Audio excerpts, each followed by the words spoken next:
ओम शांति। आज 8 फरवरी 2024 है और आज के बाबा के अव्यक्त इशारों से बाबा हमें स्वमान दे रहे हैं, मैं आकर्षण मूर्त आत्मा हूँ। आकर्षण किस बात का? बाबा कई बार मुरलियों में कहते हैं, पवित्रता आकर्षण मूर्त बनाती है। महानता, रमणीकता और साथ साथ हमारे जो शुभ भावना के वाइब्रेशंस हैं, ये भी आत्माओं को आकर्षित करते हैं। तो ऐसे ही आकर्षण मूर्त बनने के लिए आइए सुनते हैं आज के बाबा के मधुर अव्यक्त इशारे। आपके मधुरता के बोल, मधुर बोल के वाइब्रेशन स्वतः ही सबको अपनी ओर आकर्षित करेंगे। आपका हर बोल, हर मनसा का संकल्प हर आत्मा के प्रति मधुर हो, महान हो। हर एक को ऊंचा उठाने का स्वभाव, मधुरता का स्वभाव, निर्माणता का स्वभाव हो तो संगठन में एकता आ जाएगी, मतभेद खत्म हो जाएंगे। आकर्षण मूर्त बनने का जो बाबा ने हमें तरीका बताया है, मूल रूप से तो है प्योरिटी, और उसी प्योरिटी का आज बाबा हमें एक रूप दिखा रहे हैं, जो है हमारे बोल और हमारी मनसा संकल्प के अंदर प्योरिटी और उसके वाइब्रेशंस। और ये प्योरिटी है मधुरता।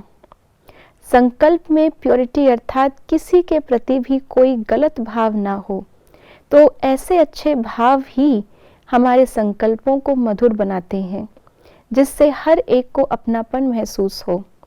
ऐसे ही बोल भले शिक्षा वाले ही क्यों ना हो, लेकिन वो दूसरे को नीचा दिखाने वाले नहीं, उनको रियलाइजेशन देकर के ऊंचा उठाने वाले बोल हों, यही बोल सबको मधुर लगते हैं।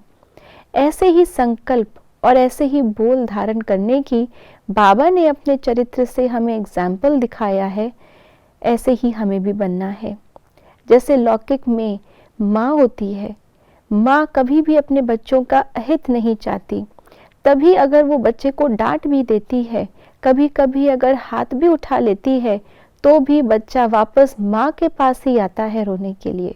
थोड़ा कभी रूठ भी जाए, लेकिन माँ से दूर नहीं रह सकता, क्योंकि उसको आज नहीं तो कल ये अनुभव हो जाता है कि माँ की उस डांट में, माँ के उस कहीं ना कहीं हाथ उठाने में उस बच्चे का कल्याण था।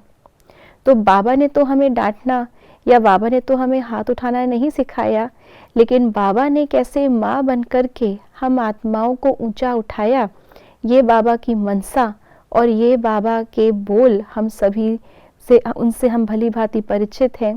पिछले मास हम सभी ने उन्हें रिवाइज भी किया। तो हमें भी अगर ऐसा ही आकर्षण मूर्त बनना है, जो सारी आत्माएं कहीं ना कहीं अंजलि लेने के लिए हमारे पास आएं, तो हमें भी ऐसी विश्व की माँ बनना पड़ेगा, जिसके संकल्प में हर आत्मा के प्रति ऊंचा उठाने के भाव हों। और ये हम तब कर सकते हैं जब हम उनकी विशेषताओं को देखें, जब हम उनके जो कमजोरियां हैं उनको देखकर उनसे घृणा ना करें, लेकिन उन कमजोरियों को मिटा देने की शक्ति हम उनको दे सकें और उनको पूरी तरह से अपनेपन का अनुभव करा सकें। तो यही महान कर्तव्य एक माँ का जो होता है, वो इस समय हम जगत माँओं का है। और इसी संकल्प से, इसी कर्म से ये जगत सहज ही बाबा को पहचानेगा और परिवर्तन भी होगा। तो सबके अंदर गुण धारण करवाने का बहुत अच्छा तरीका है उनके गुणों को देखना, उनको ऊंचा उठाने की भावना रख करके आकर्षण मूर्त बन करके उनका कल्याण करना। ओम शांति।